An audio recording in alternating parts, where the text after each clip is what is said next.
Hey everyone, it's Kat with Meat Fueled Living, and we are here again for another episode of Coffee, Carnivores, and Questions. So bring your favorite cup of coffee, tea, whatever you're drinking this evening. Come on in. We're going to sit down. We're going to talk about all things carnivore, and we're just going to have a really great time doing it. I have some special guests here again tonight. I have Corey and Lori from the Carnivore Journey crew.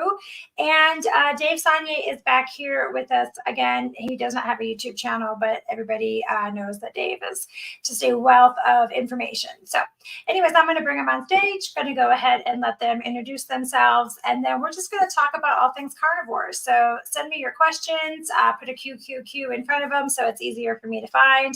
And let's just go ahead and get this started. Hey, everyone. Hey. Hello. Hey, Dave and Corey and Lori. Hey, I'm Dave. going to go ahead and just jump right in here this evening. I'm going to have Dave hasn't met Corey and Lori, but we're going to introduce you guys here.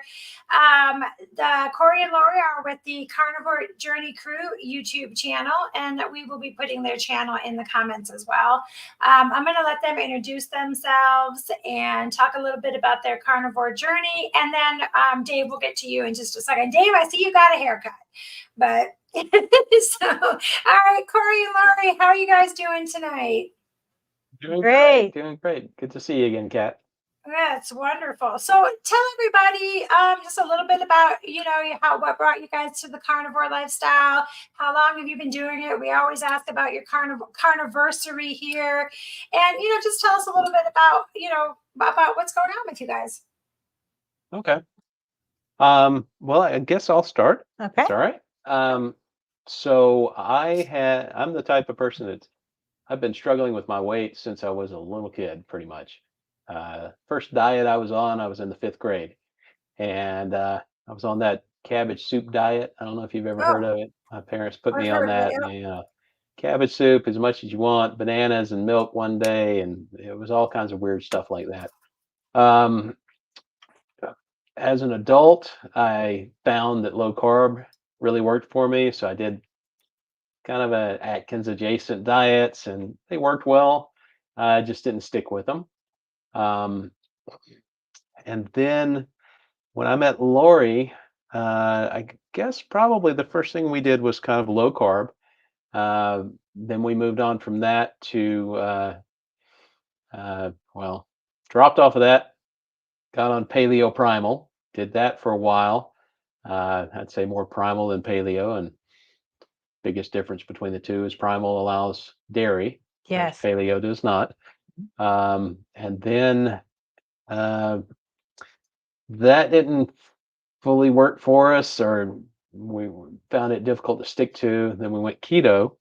I guess it was in 2018. Mm-hmm. Stuck with that for a while and saw really good results, but the meal prep was just very difficult. Very intensive. It just seemed like it was taking up all my time, and once work got too busy, I had no time to do meal prep, and we just fell off of it. And so that brings us up to this past summer. We had started our other YouTube channel and saw ourselves on video and realized, oh boy, we really got to do something, because we'd let ourselves go and gotten just as bad as we were before. And and I had just gotten some labs too, and yeah, they were all borderline. So that kind of makes you think, all right, what are you going to do? yeah. So I started cutting out carbs, did what I knew how to do. Okay, stop eating the French fries, stop eating the sandwiches with bread, and just went kind of a sort of keto with what I was eating, but not seriously keto. And then I was driving down the road one day, and I saw this van in front of me with these great big stickers all over it. Said, "My zero carb life." And I was like, "Zero carb life? What is that?" So had YouTube stickers, so I knew they were on YouTube. Went home, looked it up, and found Kelly Hogan's channel. Started diving into that. Found the reversed series that Dr. Berry and Dr. Kiltz and Dr. Jaffe and a bunch of other people were on, and started watching it and learning about it. And I looked at Lori and I said, "Hey, I think I want to try this because this looks sustainable. It looks like it's something that's going to be easy for us to maintain. You go home, you cook some meat, you eat it, and move on." Um, so at first, you weren't very, No, I wanted to do keto because it worked for me. yeah, And then when he said, "Well, I'm going to do this. You want to give it a shot?" And it was on his birthday. And I was like, okay. We were out to dinner. I was like, I'm going to give it a shot. And it works. And yeah, it's like no turning back now. yeah. So that was August 2nd of last year. We've been sticking to carnivore since then. Um, let's see. I'm about, as far as weight goes, I'm probably about halfway to my goal. I've lost around 55, 60 pounds. Um, I am off my blood pressure medicine completely. I am off my the meloxicam that I was taking for arthritis in my left knee. Had an MRI back in 2020 and cortisone injections, all that kind of stuff. And after 3 weeks, I didn't feel that I needed all the things that I was taking, started cutting back, and then I just stopped taking them, and the pain hasn't returned. So that's been really good for me.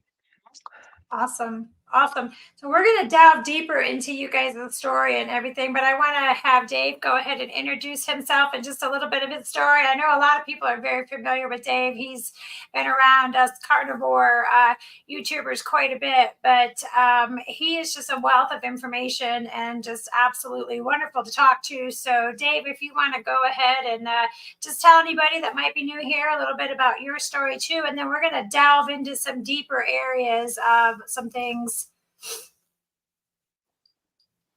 Okay, great. Hi. Yeah, my name's David. I'm about a week away from age 62. Let's see. I've been carnivore for almost a year now. I started around January the 20th or so, maybe 21st. I have it on my Count app, but it's coming up on a year.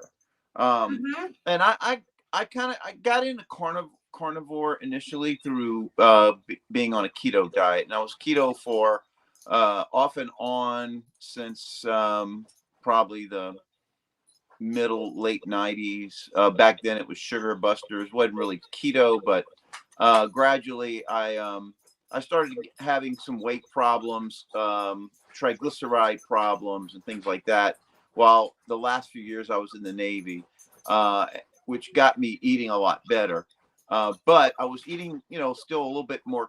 I was eating a lot of good whole foods, but I was eating still a lot of grain and carbs with, some good vegetables and things like that, along with good fatty meat. But the carbs were still kind of high. So the tendency to cheat and to eat excessive carbs, especially grains like bread, it just kept me on this seesaw where I would, gain weight, lose weight, or I just walk around hungry all the time, And it wasn't until I started watching a lot of carnivore diets in maybe late December of 2022, where I said, let me give this a shot, because, I had gained a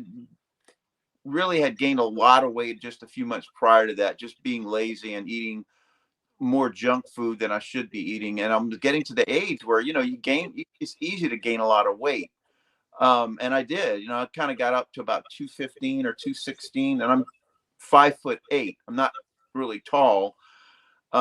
So I had a big gut more than anything else. That's where it really showed, the probably more visceral fat. So I went for a couple of weeks of kind of strict keto and went right into carnivore because of that. And I was just amazed at how fast the weight dropped, and how quickly I felt quite a bit better, mentally, physically. And the other thing, like your guest was saying about Zero Carb Life, Kelly Hogan, I was watching some of her stuff too. And one of the nice things about her diet was she didn't eat all the Gucci meats, you know, the grass fed, grass finished meat. She ate a lot of the cheap stuff and budget stuff, the sale ground meat, the McDonald's burger patties, just plain, and it worked, you know. And I was what I did in my way. I ate ground meat 80/20 and a lot of eggs, some bacon, butter. You know, that was my big staples, along with every now and then chicken leg quarters, every now and then pork, um, every now and then salmon. But for the most part, I've been since that point really no vegetables, no fruit, no type of plants, just solid meat and water. You know, I was drinking. I even got to where I got off a Diet Coke, which that was huge. I never thought I would ever get off of Diet Coke. I've been drinking Diet Coke for years. I finally got off of Diet Coke. Drinking sparkling water, either lemon flavored or lemon lime flavored, and every now and then some other fruit. But I kind of really wanted to get off of that because there was natural flavorings in there, and I'm not too sure what compromised natural flavorings. So just through San Pellegrino is what got me on sparkling water with no flavorings. And then I've been able to go to other types of much cheaper sparkling waters. But for the most part, I'm just drinking sparkling water or just plain regular water, which, you know, I drink plenty of. But I'm also, like, one of my big sticking points initially was I was a pretty avid cyclist. I mean, I still am. But I did a lot of biking, and I did, 50-mile up to 100-mile rides, quite a bit. And I was more concerned about being able to do this without having to take in any carbs. Because I was like, well, maybe because I knew a couple of people that did that. They were kind of keto, almost carnivore, but while they were riding, they were taking in a lot of carbs. And I was like, I don't want to do that because I know exactly what's going to happen. I'm going to just stick to carbs even after I'm not riding, you know? So I just gradually got used to riding. I kind of cut back on the miles initially till I got completely fat adapted. And I'm at the point now where I can ride, I can ride as long as I want on really no food, just water and electrolytes. I'll bring electrolytes sometimes, but yeah, I mean, I've lost, I'm down to 175 now. Sometimes I'll be a little bit lower than that. It just depends. But I kind of stopped weighing myself too. It just seems like I'm always 175.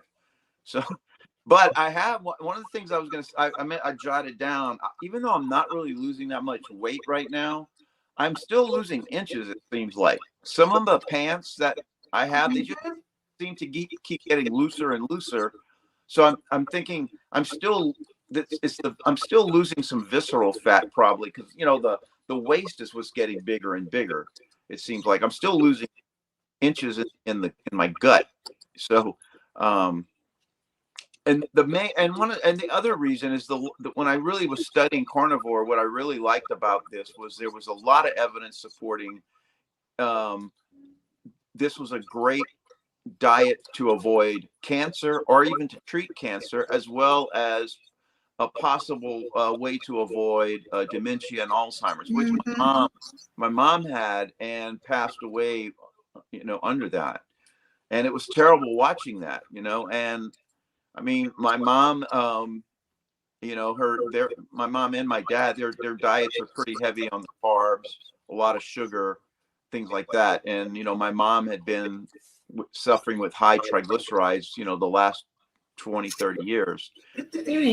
So for me, that's scary. I do not want to, I don't want to go through what my mom did. So if there's an alternative that can maybe offset that, I'm going to do it, and I know one thing, excessive amounts of insulin or high insulin, except through excessive carbohydrates have an effect. And I want to avoid that at all costs. There's a lot of evidence supporting that. And for right now, if I can stay healthy eating carnivore and it can divert me from getting early Alzheimer's or dementia, I'm gonna stay on that type of diet.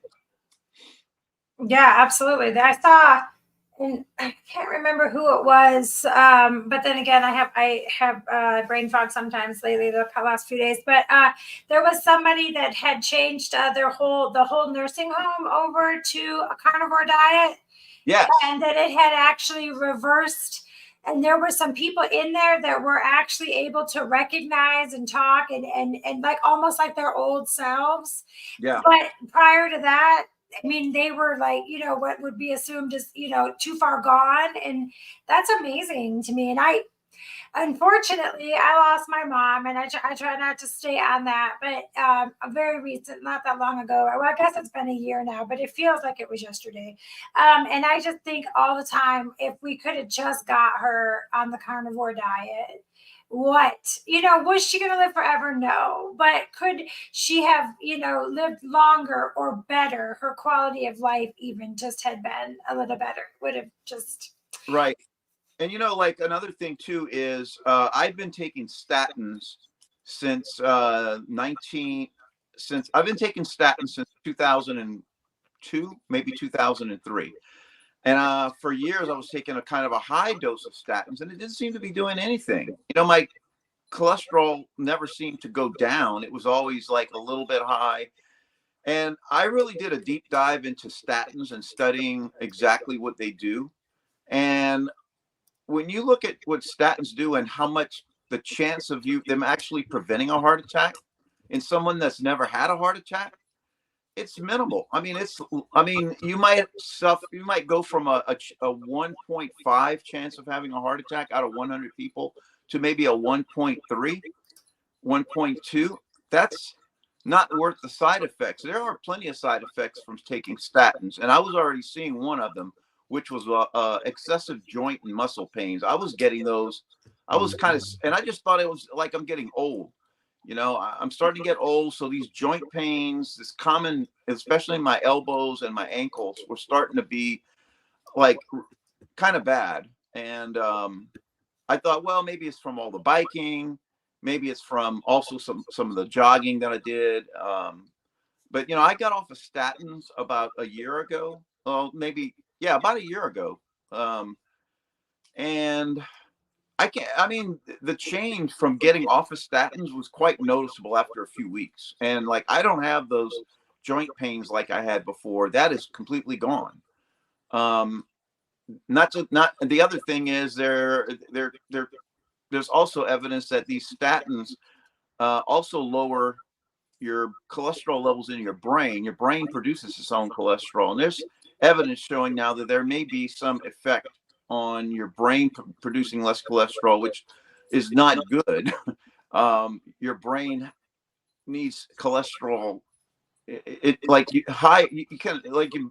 very important for your brain to have this cholesterol, and there is possibly a link to statins and the excessive amounts of dementia that are also popping up. So I'm glad I'm off of statins. I feel a lot better. Even the cardiologist that I saw agreed that, hey, look, if there, you've never had a heart attack, your lipid, your cholesterol levels are good. In his terms, he thought they were good, even though my LDL is really high.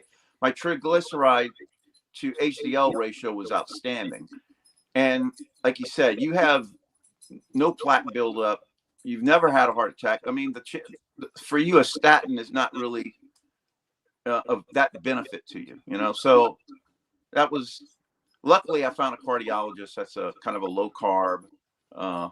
He's a big proponent of low carb diets. And like I said, the other thing about what I like about this diet is that I don't like all the prep time for meals. I don't like slicing, dicing, chopping. I like to just throw the meat in the pan, cook it, eat it, and I can go do something else. That's what Corey and Lori were saying. Might have been right before. Oh no, you may have heard where they were saying that the prep time for what they were doing before was too labor intensive. Yeah. But John Yeah. wants to know what a carnivore pizza is. Corey or Laura, have you guys made one yet? No. No, we have not made one. I've seen some of the recipes out there, but um, I tend to try to avoid cheese most of the time. So um, it hasn't been something that I've tackled yet. But I'll eat cheese, so I think I might try and tackle that. So I've seen a couple recipes where you mix like cheese with, I can't remember if it was something, I can't remember, but Like I've egg tried it a whites? couple with what? Egg whites? Yeah, that might have been The- it. Yeah, but I'll tell you, I'm the laziest person when it comes to cooking food. I'm just so lazy. I just got where I would throw cheese on the griddle.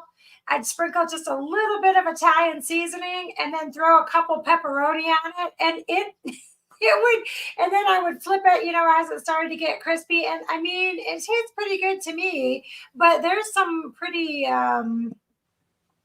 like you said, with the egg whites and stuff like that. And I think I may have tried one of those back when I was first starting my carnivore journey. But like Corey was saying, if there's any kind of prep to it, I'm not trying to do it. I just throw it all on there.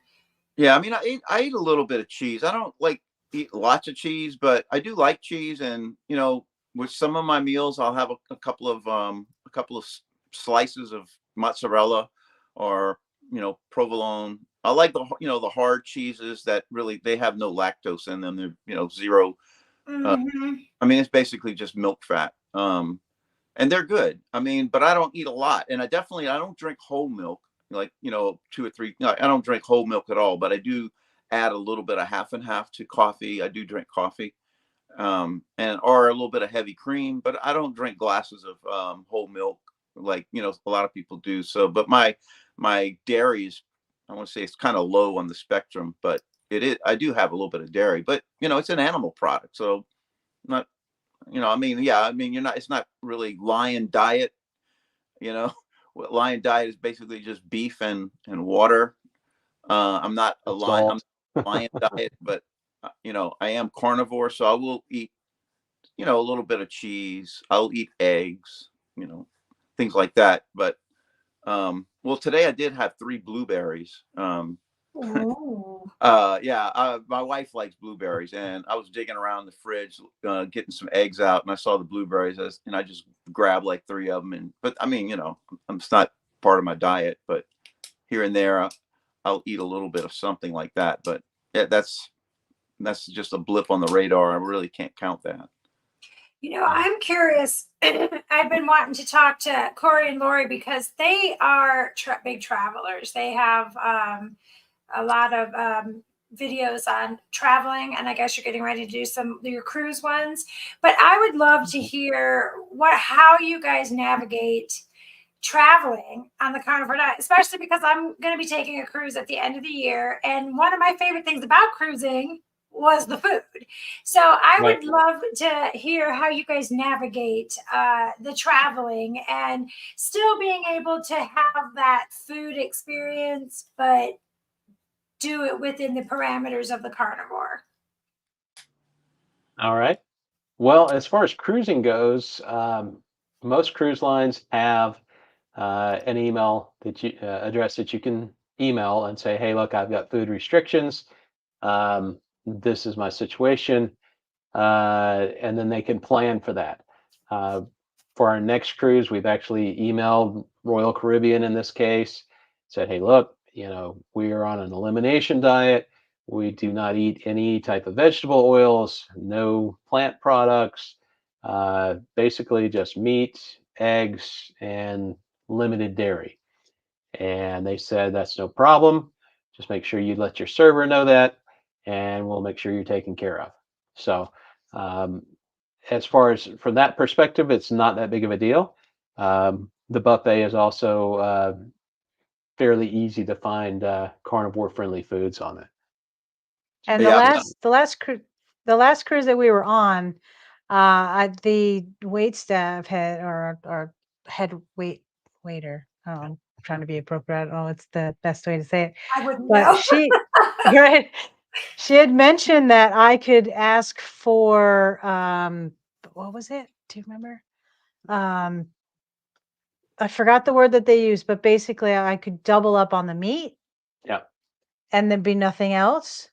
And so when, like, let's say they had a New York strip or something like that, and I got 2 New York strips, they were thin. My only thing with that is that it came with gravy. So I, scraped off as much Mhm. as I could and tried not to obsess about, having the foreign ingredients on it. But at the same time, it was, I had the pieces of meat and, I was able to do that as well. So there's that option And also. I think if you communicate with the server and let them know, look, I want 2 steaks, no toppings, no gravy or anything like that. They'll accommodate. I mean, they accommodate vegans, they accommodate people who are gluten free, kosher, you name it. They're used to accommodating people with different dietary requirements. Mm. All you have to do is let them know that, let your server know that, and let them know, hey, I'm not going to eat the baked potatoes or the desserts and some of the other things, but I do need 2 steaks or 2 servings Right. of meat, and they're happy to oblige you with that. As far as the rest of traveling goes, we have learned some tricks and tips for people. Pre-cooked bacon. Pre-cooked bacon. So when you're flying, uh, we'll cook a few pounds of bacon, put it in a Ziploc bag, throw it in Lori's purse, and that'll be our food for I the have day first while bacon we're, too. yeah, while we're going from, you know, one part of the country to another. Yeah. If we're driving, for us, that's when the fast food burger patties come into play. We just took a trip to Florida over Christmas, and it's sometimes it takes a little bit of searching to find one that will actually sell you the a la carte patties. But we stopped at a Wendy's, and they're 100% beef.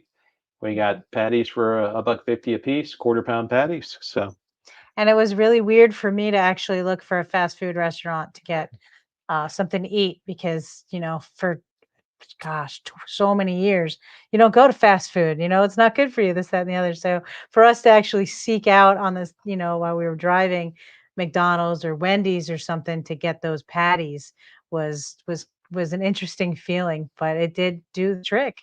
It really did. What's funny about like going to McDonald's or Wendy's to pick up the patties is like, I'll get 4 patties. I've done this a couple of times on a long road trip. I'll get 4 patties, and it's like about $6. A little like Mhm. with it's like 6.50, and I'm full when I finish. I eat the 4 patties. I'm pretty full. But if I'd ordered like a number 1 or a number 3, a burger, fries, and a soft drink, it's gonna be like, I don't know, like $12, $13, and I'm not gonna. I mean, I'll feel full just because you're kind of full of food, but I'm hungry like not long after that. And it's Mhm. amazing right. how you can get just the patties, and it's a bargain, and you're full for, for hours after that. Mhm. So, traveling for me has always been, well, not always been, but this past year, traveling has been a lot easier knowing that I've got the McDonald's or the Wendy's option. My wife and I took a Yes. cruise as well. And it was Royal Caribbean out of Galveston, Texas. And, but this was while I was doing a lot of cheating too, but this was well before I started carnivore. But thinking about that now, I was like, that would have been easy because just the buffet and the general dining area, I was like, that would have been actually pretty easy to stay carnivore in there as long as you knew if they, did they cook in vegetable oil or all that. But man, it's still a challenge on a cruise line because you're surrounded with the cheats, even in the, Mm. when you walk around the ship, there's the ice cream shops, Mhm. the smoothie places at all the bars. So it is a bit of a challenge, but I think it's very doable on a cruise. Especially like, is it Corey? Yes. Yeah, Corey, you had mentioned I'll call ahead, and Hmm. I think if that sounds like the way to go if you're going to do a cruise, but I think it's easily doable. And there was a YouTuber recently that went on a cruise. Homestead HAL carrot. Oh yeah, yeah. He mentioned that he didn't have that big of an issue, except he ate something that was cooked in seed oil, and he felt kind of cruddy the next day.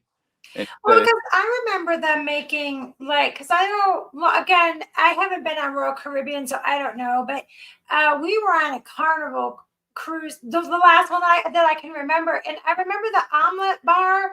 I remember seeing them put a bunch of oil on the, and then when they would put the eggs down, I wonder if you could ask them not to for yours, or like if you wanted a I'm sure cheesy meaty omelet. I don't know. Yeah, the other option is just to ask for boiled eggs too, or Yeah. you say, hey, can you just cook mine in butter, or I mean, even if they are like I said, boiled eggs. But you definitely having that planned out would be great, Yeah, absolutely. Yep. Having a plan really makes a difference, I It think. does. And I mean, we went through the holidays and had holiday dinners and things like that. And we knew that there would be nothing there that we could eat. So we planned ahead and we made our own carnivore casserole and A dessert too. a dessert. Brought that with us. What's the carnivore casserole? Well, I think initially it was intended to be whatever leftover meat you've got, about 3 or 4 pounds of meat. Two different, yep, just whether it's chicken, beef, pork, whatever. Chop it up, throw it all in there together. Sausage with mozzarella, Swiss, and cream cheese. Mozzarella, Swiss cream cheese. We threw a couple of eggs in to kind of bind it up, and then baked it in the oven, and it was a pretty good meal. So, and I will say that the reason that I try to avoid cheese is because I found that it tends to seems to have at least some effect on my weight loss progress. It's not that I'm against cheese. I love cheese, but I've got over 100 pounds to lose, so I'm not in a hurry, but I want to keep progressing. If I have any symptoms, although I fell off the wagon over Christmas, then I lit that wagon on fire. I beat it with a sledgehammer, drowned it in the lake. It was just a disaster. But prior to that, because now I'm having to start over almost, if I had any symptoms, as I have arthritis really bad or any GI symptoms or anything, it was always because I had too much dairy. There is a very thin, fine line for me. I can have half and half, doesn't bother me. Heavy whipping cream doesn't bother me. But for weird, whatever reason, just too much cheese and butter doesn't bother me at all. I eat it off the stick, but I don't know why. But whenever my weight, although like Dave, I'm not losing actively and I have a lot to lose myself. But I know my clothes, I mean, this sweatshirt I'm swimming in now, and it used to be like skin tight on me. But dairy's always the culprit for me, always. But God, I love it. It tastes so good. Yeah. I mean, I think I'm not as strict too, because, I think I've lost just about as much weight as I can. I mean, it just seems like I'm at this for the past couple of months. I've been at like the 175, 173, So, I mean, I'm pretty much I'm pretty much lost as much weight as I'm going to lose. If anything, it could be a couple more pounds over the next year. It's just not going to be much. So I do notice that if I eat I do notice if I do eat a lot of cheese, I think it feels like I might have like an extra pound the next morning. But that's if I eat like a lot of cheese or something, or a lot of dairy. I mean, it could be. But I mean, I don't really weigh myself that much anymore. I'm just kind of go by my pants always feel loose. So matter of fact, my wife had to end up buying me 3 or 4 pairs of pants recently. She was sick of seeing me in the 30, and I was wearing like these pants. The waist was just way too big. She said, you look like you're starving to death in those pants. So my wife works in retail. She works for the Gap. So she came back with like 2 or 3 pairs of jeans, and I was surprised. I fit in 32 waist, and even the 32s, there was still a lot of play in them. And I was like, man, I can't believe how much weight I haven't been wearing those sizes since high school. So I feel like really lucky about. I feel really happy that I've got that weight down, and like I never would have thought I'd be weighing what I weighed in high school, you know. I wish. I saw that. Go ahead. Sorry, I saw that question about carnivore dessert ideas. I was gonna say that. Oh yeah, let's hear it. ahead. What you I'll got? take this one. So for the holidays, I made a creme brulee, which I'm not usually a baker, but I needed to have a dessert with me because I'm a sugar addict, and Me right, too. and so dessert in any form is what I like to have. So basically, it was just egg whites. No, you separated the eggs, right? Yeah, No, it was the yolks. we'll It was probably just have the to do- yolks and heavy whipping cream, and then you Did you baked burn it the in top like of it? water and stuff. Isn't Yeah, creme and brulee then the what? one where you like can't like burn the top of it or something? Yeah. Yes. So what you do is after that cooks, then you put it on broil for 2 minutes, and it that's when you have the top that you were just speaking about. And the consistency was great. It wasn't sweet, but it did everything I would expect a dessert to do, mentally and physically. Mhm. Yeah. Yeah, I mean, we don't use any type of sweeteners, Mhm. stevia, and anything like that. That's one of the issues that we had with keto, is all the keto treats and the stevia and the erythritol and yeah. you name it, and the Lily's chocolate and all these Oh, things, that none of that did anything at all to deal with the core issue, which was the addiction to sweet things. mhm. Right. So if you get rid of that, um, so we had the creme brulee. We also did a video With Meeting Wellness, with Christy. Christy at Meeting Wellness on what we called inside out cream puffs, which it was basically Same ingredients for the most yeah, I mean part. it Yeah. was egg whites, and then you mix you beat the egg whites stiff, and then you mix the egg yolks and heavy whipping cream back in, bake those, and then topped them with whipped cream, and still no sweeteners, and they came out really good. And it kind of hits that spot where you want something a little bit different. Mhm. It's a different texture. It's not You feel like you're eating not like dessert, but it's not sweet. eating meat. So Mhm. it felt like dessert, and it fits in that spot in our meals. So especially at special events, family dinners, things like that. Yeah, So for the two desserts that I've tried that I really like, during the summer, I really like ice cream, and it was carnivore ice cream. It was just heavy whipping cream, and I was able to get the non-homogenized heavy whipping cream from a local uh, called the Gucci health food store. Um, The and bougie one, yeah, so I made it with heavy the one I whipping can't cream, afford. a lot of some extra egg yolks, and a dash of vanilla. But I probably could have not even done that because I didn't really taste the vanilla. But I made it I have a hand crank ice cream maker that we've been having in our family since I was a little kid. Wow. So I made a batch of that, and it was fantastic. I mean, it Mhm. was good. And I mean, it doesn't take, since I'm not eating sugar, and I think you guys all know that too. Since you're not really eating sugar, just something like cream almost has a sweet It has a flavor. sweetness to it. I it mean, just does. Mhm. Yeah. whipped cream to me tastes sweet, and especially half and half.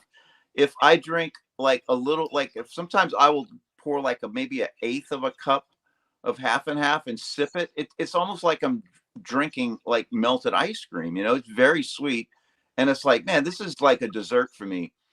I've got on my list, I want to make that creme brulee because I love creme I know. brulee. I wrote it down too. I saw plenty of carnivore versions of it. I'm like, oh man, I got to make this. And the other one that I really want to make, I just haven't had the time yet because there is some prep involved, is making the carnivore cheesecake without that graham crust. Right. Mhm. What version are you looking at? Because the one I was looking at was just cream cheese and Yeah, I think maybe it was. I mean, it was. I saw the recipe for pure carnivore cheesecake, but they just didn't use that graham cookie crust. I guess that's. right. So I guess in the most part is what, just Philly cream cheese maybe and something else. I don't know. I like I said, I haven't really looked into that. It looks really I've good. mixed butter together with cream cheese and mixed it together and added like just a little bit of vanilla or something. And I think I had saw somewhere that was called carnivore cookie dough or whatever. And you could Oh. put, if you did those Lily's chocolate chips in them. But see, I can't do that kind of stuff because one of those will lead to the whole bag of those for me. Yeah. But I've mixed butter and cream cheese together and I've had people try it and they're like, "Ugh," and I'm like, it kind of tastes like cookie dough to me. I guess my taste buds and the wiring in my brain has figured out that it Yeah. And I it don't have does taste like that. I don't have a big desire for desserts like I used to, and it seems like over the past few months, the desire for something sweet is even less. Maybe it's just because I'm so used to just eating meat and water, or eggs and all that. I'm really full when I'm finished eating, and I almost don't want to eat anything else. It's like, oh no, I don't want to eat anything. Well, I thought that I had it beat until Christmas. Everybody left after Christmas, and you know that story, Dave. I ate the Yeah. old. They left pies in the refrigerator, and I didn't eat any of Oh. them over Christmas. I was good. I was like, I don't want that. But everybody left, and the house was quiet. And when you have all those people at your house, and then everybody's gone, and it just feels sad. And I opened the drawer of the refrigerator, and there was this couple pieces of this pie. Yeah. And I thought, oh, I can just have a bite. I'll just have a bite. It's fine. I've beat the addiction. I ate the whole rest of that stinking pie like a fiend, like shoveling it. I don't know what was wrong with me. Yeah. So I try to stay away, but I've noticed that stevia doesn't do that to me, though. I can put stevia in my coffee and it doesn't make me crave more. But if I have real sugar, if I have like monk fruit or anything like that, for whatever reason, those things make me want more of it. I don't know why, but like for me, when I drink coffee, like it's almost like a dessert for me. Like sometimes I will have like at night, I'll have like a decaf coffee with extra heavy whipping cream. mm-hmm. And that in itself is almost, to me, is almost like a dessert. I've also blended up like I've brewed like a cold coffee, and I blended that up with heavy whipping cream and ice, made like a Frappuccino kind of thing. Yeah, that was really good too. I haven't done that a lot, mainly because I'm lazy, but that is really good. And I'm trying that too. I'm writing that down. I don't know why I haven't come to that. Probably because I don't have a blender, so I probably need a blender. But. Yeah, but that's a really good alternative, and it's heavy whipping cream, some coffee, and ice, and it's really good. I've tried that a couple of times. Matter of fact, I'm going to be making that tomorrow. I was like just thinking, I was like, I haven't had that in a while. I'm going to have to make that tomorrow. So, Corey and Lori, do you guys drink coffee? Is that what's in your cup? Are you guys coffee drinkers? Because there's a lot of controversy over coffee on I get a lot of that on my videos, comments, people were saying that I shouldn't drink my coffee. Tea. That's tea? Lori's always drank tea. I'm a huge tea drinker. I don't drink coffee. I used to drink coffee. I don't drink it anymore. No. Stopped again? I can't keep up. He stops. He On, starts. off, He stops. on, off. Yeah. For years, though, all I've used in it was heavy whipping cream. No sweeteners. I gave that up a long time ago, and it stuck through even when I wasn't on the diets. Same. But I just kind of decided, well, I'm going to go with tea and see. I'll get my caffeine from tea because I do need. I haven't gone caffeine free, that's for sure. But I tried coffee without the heavy whipping cream, and I found a way that I could drink it where it was palatable to me because I never would drink black coffee. But I don't know. It's just one of those things. I'm going to try to eliminate this, see if I can break through this stall because I've been basically stalled for a couple of months. So trying to figure out the key to unlocking that. Maybe it's just something I gotta stay on. I used to drink a but lot of tea, but I cut it out because I think I was having a lot of oxalate issues or something. And I don't know, I haven't done enough research into it to know, but I was thinking that maybe tea leaves or something, because I have, this is a TMI, but I had painful bladder. I had really bad issues with my bladder, and it was horrible. And I notice when I drink tea, my bladder bothers me. But weirdly, it doesn't bother me with coffee. I don't know why. So I don't know if there's something in the tea. But I was a huge tea drinker. Like I have so many bags of tea that I just, I don't know. But like I have a lot of comments about people slipping on keto desserts and things. I know. I have been trying to post them up. There's a lot of people saying that it's a slippery slope. I think for us, the biggest difference is we don't use any type of sweetener. So I think that helps a lot. yeah, it doesn't taste sweet. It is a definitely more savory, I guess, than sweet. But it has that, it's almost like a consistency thing. And of course, if you use a little bit of vanilla extract Cinnamon. or cinnamon, something like that, it gives it a different type of Flavor. I guess. Yeah. And for me, it's mindset too. I'm Yeah, for eating a me, it would dessert. be up here. Right. And so it may not be sweet, but I'm eating a dessert. It's in It my feels brain. decadent. It's Yeah. right. And so that does it for me, even though it's not sweet. It's physical and mental for me. Yeah. And for me, I know I'm a sugar addict. If I eat something sweet, I'm going to want more. Yeah. Whereas with these desserts that don't have any type of sweetener in them, it tastes good, and it's, at least as a carnivore, it tastes good. Yes. We had some non-carnivores that tried it, and they're like, "Wow, what's this?" Yeah. But to me, it tasted It's good. happened to me too. And it hit that spot in these family meals where everyone's having dessert and coffee or whatever. So we had our dessert and coffee or tea, and hmm It and was perfect. and a small serving was fine. I didn't want any more.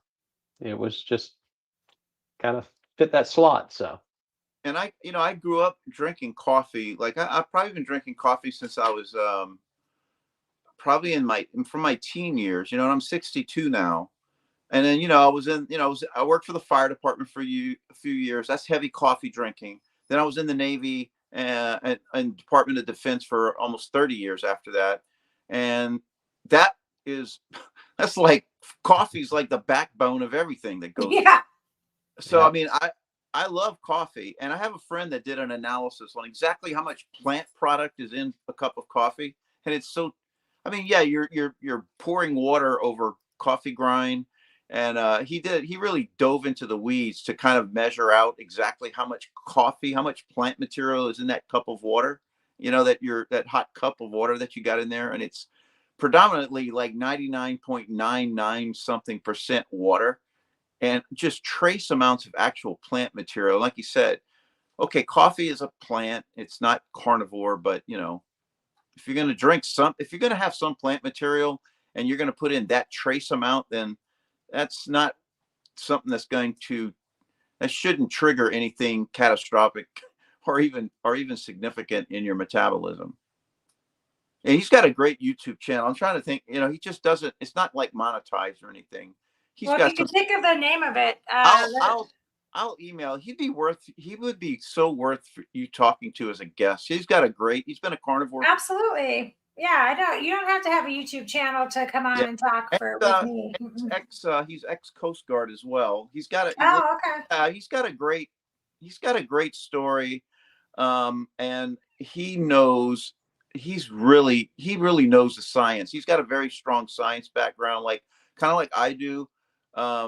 He's a math whiz and he's got a strong science background. And he really knows the numbers, and he's very good at carnivore, and he's lost a tremendous amount of weight on it. So I'll text you his name. Yeah, absolutely. And I mean, he would be somebody great for you to get in touch with, I think. I will do that. Rich wants to know if anybody's tried any elk, and I got to be honest with you, I don't even know where you would buy elk, but I have not. Have any of you guys tried elk? There's elk. We have a place near my house that sells a lot of I call them the exotic meats. They're just too expensive. Now, my brother hunts a lot. He recently took down a couple of deer. And I love deer, venison, elk would probably be the same or similar, but I could buy elk around here, but it's extremely expensive. So I kind of don't bother, but I bet it would be good. I know I would love it. I mean, I love venison to begin with. So Corey and Lori, what's the weirdest meat or the most different meat that you guys have eaten? Did you have elk? No, but I've had elk. not being carnivore, but I've had ostrich before. Oh, does it taste like like a chicken? Kinda like a giant chicken. like flank steak almost. Yeah. Not chicken at all, huh? No. Wow. Yeah, I would have thought of one thing that would be something. Yeah, it tastes like chicken because Right. Well, don't they say everything? Yeah. does? Right. I recently ate a lot of different things as jerky, but the odd, I mean, the most exotic thing I probably have eaten since I've been on carnivore would be ground bison and ground grass-fed, grass-finished lamb, which was really good. Yeah. Now I tried goat. I had goat recently. I ate porcupine when I was in Africa. Porcupine. Yeah, that was when I was deployed out in the middle of nowhere. We were on the west coast of Africa. I wasn't carnivore at the time, but that's the most oddest meat I've ever eaten was porcupine. That doesn't even sound appetizing. But I did that if you guys are interested in goat, goat tastes pretty good. However, I will say that I tried the goat meat ground up with organs, and I had the lamb, which I love lamb. Yeah. And the goat was pretty good. I could eat it for a little bit, but then after a while, I don't know if it was my brain that got through to me or what, but I could taste the liver, and then suddenly it wasn't good anymore. Oh. So I mixed it. I just can't do the liver. It just doesn't work for me. But I did eat some of it. The first time I had it with eggs, and it was okay. I didn't notice it, but after I tried it again, after that, I could taste the liver. Yeah, around here, there's some other things that are really good, like turtle soup. I mean, wild turtle is plentiful out here, and that's a specialty in some local Cajun restaurants. So turtle soup is popular. We have a lot of Mexican, Central American immigrants in the area, and there's a couple of restaurants that make a specialty. It's called cabrito, which is goat. It's a young goat, and that is really good, and it's not expensive either. I've been to a couple of restaurants that served it, and I just was like, wow, this is good and very fatty. It just seems like it's pretty fatty, and with like for a restaurant meat, I found it to be pretty inexpensive. But I haven't seen it in a restaurant, but the Billy Doe, which is where I buy my domestic lamb from, they have goat, sheep, and some other stuff, and I had gotten some from them. The goat chops were really good. Like, they were really good. It was like a cross between lamb and steak. It had the texture of the steak, but almost the taste of the lamb. I don't know. It was really good though. Yeah, I bought I had lamb steaks the other day. Our local grocer had like all of them half off, so I picked up 2 lamb steaks, and those were really good. I just cooked them up like I would a ribeye just to see how they tasted, and I was like, not bad. I really liked it. Well, I like lamb in general, but I will oftentimes buy it from, like I said, Billy Doe, because the domestic lamb doesn't taste as gamey as the lamb that is from Australia and New Zealand. Yeah. And I'm always trying to get I have 2 boys here. One of them will eat anything I put in front of him, and the other one will starve to death before he eats just about anything. And so I'm always trying something to see if maybe I can convince him to eat. But one of the things like I wanted to add is, for me, when I'm eating, if I can finish whatever I'm eating, if I'm really full from just eating it, especially if it's a high fat meat, dish, man, like I won't be hungry for hours and hours. And like my new thing right now is I like eggs and bacon. That's my main go-to for like lunch when I break that's my breakfast, which is around noon, 11, 10:30, 11, 11:30. I used to like, well, I would make my, my bacon like maybe in the microwave, or I'd bake it, and then I kind of collect the fat. And then I'd make my eggs. Now, and I realized I wasn't really taking in all that fat. So what I do now is I chop up like 3, 4 slices of bacon. I kind of chop them up into little bits. Then I'll put them in a pan and I just cook them into the consistency that I want. And there's all that bacon fat that's sitting in there. Then I'll just crack in about 6 or 8, well, about 8 eggs, actually. I'll put in like 8 eggs and I just soft scramble all that in together. The yolks absorb all that bacon grease. And I am so full after eating that. Like I might eat again at 2, maybe some ground meat or maybe a steak, but that will be it. I'm like really full when I'm done with that. And it's all that extra fat that I've been kind of either getting rid of or not eating, and that's one of the things I keep telling people that ask me for advice is like, man, do not skimp on the fat. The fat is a huge part of eating the meat. If you eat too much protein and not enough fat, you're going to be hungry. You're still going to spike your insulin. So the fat is the key thing, and that's what really makes you full, is that high fat content. So don't try to separate the fat from the stuff you're cooking. I even cooked a pot roast today, and I just put the pot roast in a slow cooker, and 6 hours later I have some natural gravy juice at the bottom.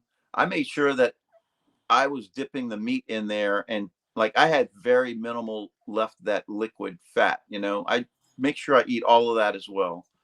So I think y'all agree too. I think like the fat is important, Yeah, someone earlier asked about how to start on carnivore, and I think that's one of the most important things to remember is that you got to have that fat because you've cut out the carbohydrates. You got to get your energy from somewhere. So you're eating protein until you meet your protein requirements. Yeah. Most people say about 1 gram of protein per pound of lean body weight. You get that, and then you eat enough fat to where you have the energy that you need, because that's what you're going to be burning. Once Yeah. you've transitioned and once you become fat adapted, that's key. You can't start trying to go low fat carnivore because you'll starve to death. And I remember I was watching a Dr. Chafee video where he really kind of got onto the how your body metabolizes fat, and I remember him talking about how it actually, there's something in the fat that triggers your brain to say stop eating when you're full. That's the satiety process. There's something in fat. I was going to say some type of a chemical, some type of an amino acid that your brain reacts to that it doesn't react to when you're eating carbs, when you're eating like plants and stuff. So that's why like you will eat plant material until your stomach's about to burst. And Yes. an hour later, you're still hungry. Your brain kind of says, "Oh, you're eating plants. Okay, you must be starving. Okay, just eat as much as possible. I won't turn off the satiety gland, And Yep. and he explained the difference, and it made so much sense. And in my my experiment on myself, I noticed that too. Like when I eat high fat, it doesn't take nearly as much until I'm at that point where okay, I'm stuffed, and like it's almost like it turns off. Like I'll have like, it looks like 1 or 2 bites left, and all of a sudden it's like I'm full, and I cannot eat those last 2 little bites. It's like I can't do it. It's like and they said that's when you're full, you know. So I've done that. Usually a pound of meat, that last couple of bites, I just can't. Sometimes I just can't eat it, and I'll just put them away. I'm like, okay, I'll eat this with my eggs or something tomorrow, or something. I think that was my biggest struggle when I started out. Yeah, Arlene, that's right. Chinese food. But used to do that. But when I first started out on the carnivore course, I mean, I didn't eat fat at all as a vegan. I just didn't. And they tell you not to, anyways, right? Oh, that's so bad. Don't have that. Yeah. I think for me, that was my hardest thing, was getting enough fat in, and I just in the beginning felt so crummy, and I didn't know if it was because I was transitioning Yeah. from the vegan diet. Was it the keto flu? But as soon as I started adding what in my mind was way too much butter, way too much fat, Yeah. as soon as I started doing that, it was like in a day, I felt invincible. Like it was, and it was in my mind way too much, like way too much fat. Yeah. So you have to get past that. And I think that is a huge, I think that's a huge problem with people just starting out on the carnivore diet, is they just really don't understand And how much fat. yeah, it's Yeah, just and your so body ingrained. will. Go ahead. It's ingrained from, like, I can remember, all the way through as far back as the 90s, everything was low fat. Watch your fat, watch your fat. Fat's not good for you. Fat's Okay. not good for you. For decades, it's been like that. And it's just so ingrained. Even my dad is in his 90s, and he still to this day buys everything boneless, skinless chicken, and I kept telling him, Dad, eat the fat, you need the fat. Oh no. And he's, he loves gumbo. With gumbo around here is a big specialty, but he like he cooks even the low fat version of gumbo, which is terrible. I think it's terrible, but it's just it's something that a lot of people around here even try to do, a low fat gumbo, and it's like, makes no sense to me. But but yeah, that's part of the reason when you start carnivore, you have a tendency to want to pull the skin off the chicken. If you're having chicken leg quarters or something, you're like, oh, let me get rid of all this skin. And it's like, no, you want the skin.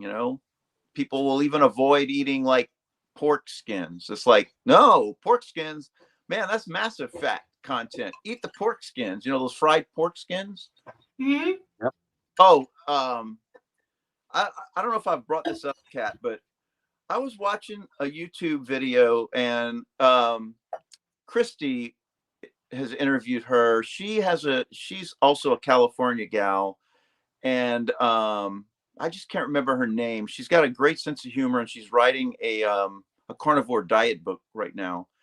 But she's got this treat that at first I thought was repulsive, but it's delicious. And she, every now and then, she'll open up some pork rinds and put it in a bowl and pour in a big serving of heavy whipping cream and eat it like cereal. Like cereal?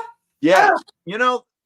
I That love doesn't sound pork good. rinds. I love pork rinds. Like, I grew up eating those things around here because pork rinds is staple around here. And I love heavy whipping cream. And I was like, okay, I'm gonna have to try this. So I put about 5 little pork rinds in a coffee cup, and then put in, like, maybe a half a cup of heavy whipping cream. I was like, holy cow, this is freaking awesome. It's like, it was like I have eating, to try that. eating like a really I'm crunchy intrigued. cereal without that. It almost reminded me of eating cereal without the sugar added to it, like some kind of a low sugar cereal. Very crunchy and very sweet with that heavy whipping cream. It was delicious.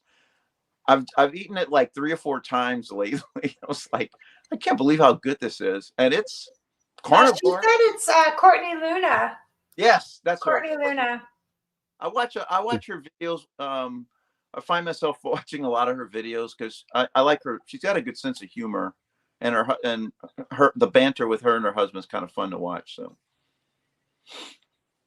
I was going to say, anybody that's new to carnivore, your body will tell you when you have too much fat.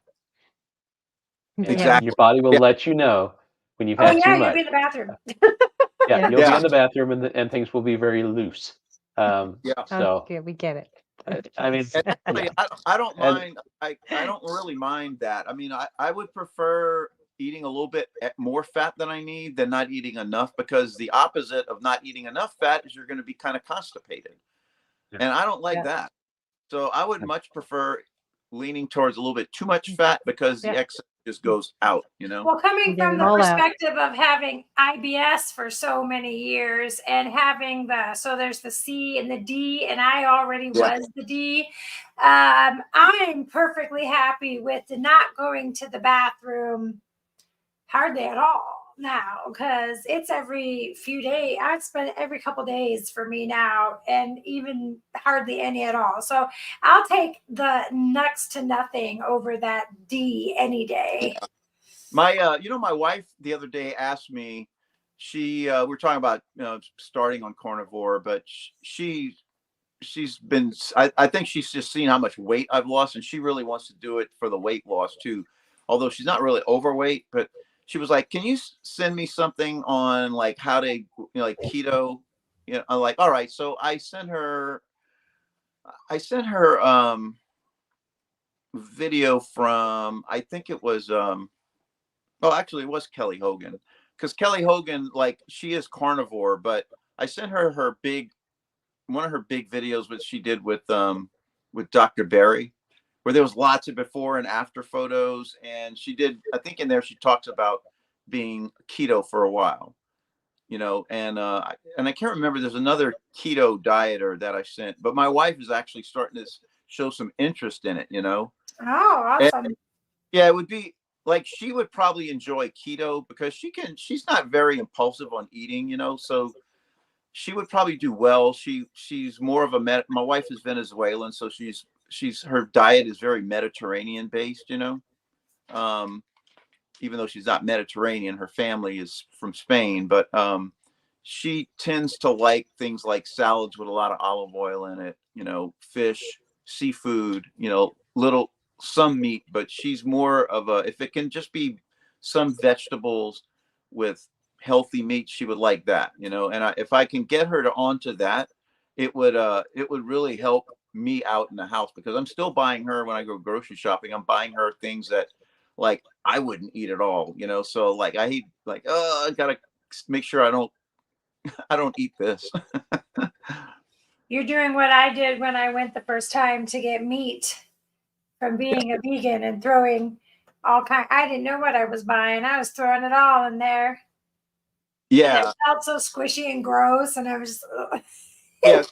I transitioned to carnivore really well. Like I had a little bit of the bowel issues the first week. It wasn't that bad, but I transitioned really easy. My biggest thing was like, I'm heavy into meat eating. I grew up on a small farm.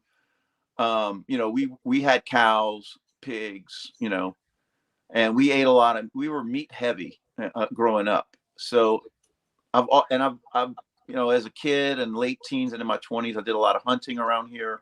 So I like wild meats and things like that, rabbit, squirrel, doves, duck, things like that popular hunt around here.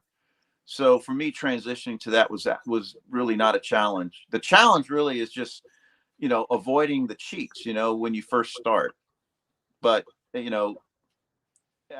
it just takes some discipline, I guess. But as long as you're full, like the big thing is to make sure that you are full, and you're tending to not want to eat those sweets after. I think that's the big key. we've got a few people, and I know we've gone over on the time. So if you guys have to leave, go ahead. If you want to stay on and keep talking a little bit more, I'm happy to do that. I do still have a few comments here from some people. Chapstick Drama says that their 56-year-old grandmother hit the reset button with carnivore kip on 7 days today. Triple B and E down 11 pounds. That's awesome. Awesome. Yes.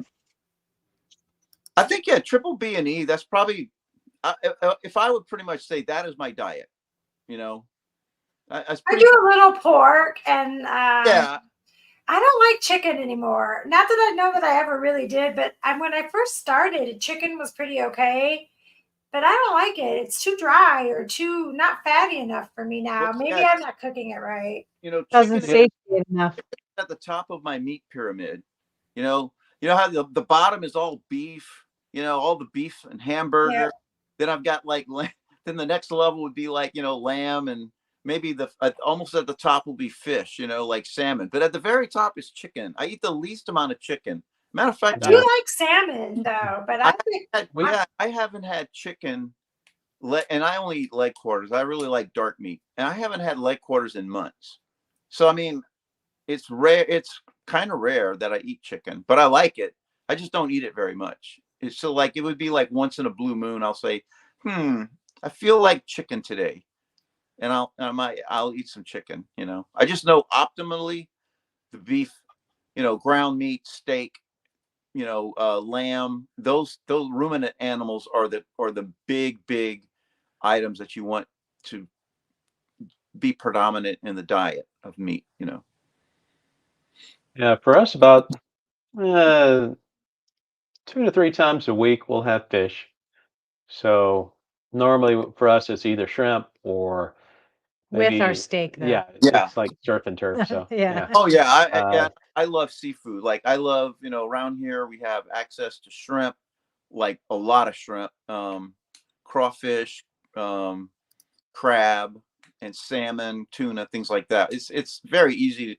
Well, tuna for the most part, not salmon, but tuna is easy to get to around here, and it's relatively well. I mean, it's not as expensive as other places, but I do love seafood like that, especially like tuna or salmon. Those are some good. I like salmon. Yeah, that's I like good. salmon a lot. I've always loved those fatty fish. I guess that's what it's. I guess they call it a fatty fish. yeah. I haven't really been able to get into that yet. You I know, don't like like salmon very much. but you like And right? Yeah. shrimp, normally we do shrimp, sometimes mahi or flounder. Um, we actually have a piece of salmon that I threw in the freezer that Yes. I'm That you planning on smoking, but take out of the freezer so we oh, can eat it. smoking. That Oh sounds man, good. yeah, smoked salmon. I love smoked salmon. See, yeah, gotta Oh do my, it. Just never done it I before. cook it And in come a on, lot of everybody, butter. do it, do it. I don't like baked salmon, so yeah. I got spoiled a long time ago when I was in the Navy. We were deployed to Alaska, and mm, we were working with this. We were working with doing some work along the coast, and there was a lot of fishermen out there that had. I mean, there was so much smoked salmon at this place that they processed it at, I guess, or made it, and it was so cheap. Matter of fact, a lot of it was given to us. We were doing some work for them, support their harbor area, and we ended up getting a lot of it. They're like, "Oh yeah, you need some smoked salmon here, take some." Like what? From that point on, I was like just addicted to smoked salmon, and that stuff is so good. It's like, It is delicious. yeah, in the stores it's expensive, but every now and then I was gonna say, every time I bought it, it's been really expensive. So if they gave it to you for free, that's pretty awesome. Yeah, we took a big ice chest of smoked salmon back with us. Like an igloo, like one of these giant igloo ice chests. We just filled it up with smoked salmon. We actually bought like a lot of it from them, but it was so cheap. I just remember like we took orders from everybody back at the command where we were at, and I bet we brought home 50 pounds of smoked salmon on the flight. Wow. Yeah, it was amazing. well, I think we're gonna have to jump off of here because I actually have Okay. some meat in the smoker right now. So Awesome. Well, then we can go ahead and end it for the night. I will go ahead and pop you guys backstage real quick. Just tie this up. Don't leave yet, though. I want to make sure that I say goodbye. I do thank everybody for tuning in tonight. Do you have anything on your channel really quick that you guys want to just let anybody know before you pop off to look for, or anything happening that you want to? I'll say if you check out our New Year's Eve special video or the lives that we've had since then, we have announced a group cruise that we have in the works, open to our carnivore community. So if you want to come hang out with other carnivores, It's going to be November 24. Yep, November of this year. It's a Caribbean cruise on Holland America. We've got some great prices, great rooms, and looking forward to meeting other carnivores. Yes. Holy cow, that's like around my wife's birthday. I tend to take her on cruises around her birthday. Well, So there you Yeah, go. it's her birthday. I am going to be Awesome. investigating that. Yeah, get with we'll exchange contact information here at the end of the or in just a second. But yeah, if anybody wants to do that, go to Carnivore Journey Cruise YouTube. They can contact you through there. Yeah. You have a Yes. yep, Well, and get with we've got them. the information, and they can contact our travel agent through there. So Mhm. Awesome. Well, Yeah. there you go. If anybody wants to do that. So I'm going to pop you guys backstage. David, you don't have a channel, so we'll talk to you in just a second. All right. Well, thanks again for everybody tuning in and all the great questions and comments. We really, really appreciate it. It's been a really fun time, and looking forward to having everybody back again at another time. But if we sorry, if you want to go on a Carnivore Cruise, go ahead and check out the Carnivore Journey Cruise YouTube page. They'll have all the information for that Carnivore Cruise. And once again, hope everybody has a wonderful night. And until we talk again, you eat your meat.